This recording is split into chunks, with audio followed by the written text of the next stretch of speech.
గురుగారు, మేషరాశి వారికి ఈ వారం ఏ విధంగా ఉండబోతోంది? మేషరాశి 5 గ్రహాలు దివ్యంగా యోగిస్తున్నాయండి.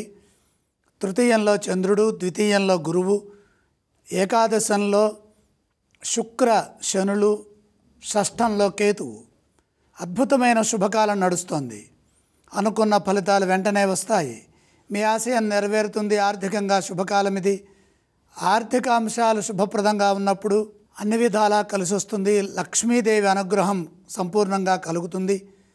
సరైన ప్రణాళికల ద్వారా ధనాదాయ మార్గాన్ని పెంచుకునే వీలు కలుగుతుంది. అందుకు అవసరమైన ఆలోచనలు చేయండి.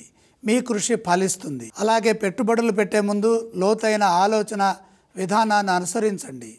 వృత్తి ఉద్యోగ వ్యాపారాల్లో తగినంత గుర్తింపు ఉంటుంది. ఉద్యోగంలో ఆత్మస్థైర్యంతో పనిచేయండి. మంచి గుర్తింపు లభిస్తుంది. సమాజంలో పేరు ప్రతిష్టలుంటాయి. వారం మధ్యలో అదృష్టవంతులవుతారు. బంగారు భవిష్యత్తును నిర్మించడానికి యోగ్యమైన కాలం ఇది. వ్యాపారంలో ఇతరులపై ఆధారపడకుండా పనిచేయాలి. సందర్భానుసారంగా నిర్ణయాలు తీసుకోండి. మంచి పనులకే కాలాన్ని సద్వినియోగం చేసుకుంటే ఉత్తమ ఫలితాలు లభిస్తాయి. సున్నితంగా సంభాషించడం ద్వారా స్నేహ బాంధవ్యాలు పెరుగుతాయి. అలాగే గురుగారు, ఈ రాశి వారు ఏ స్తోత్రాన్ని పఠించాలి ఈ వారం?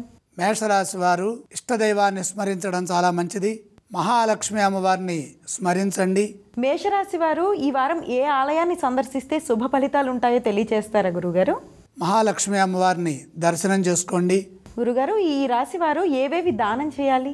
5 గ్రహాలు అనుకూలిస్తున్నాయి. దానాలు అవసరం లేదు.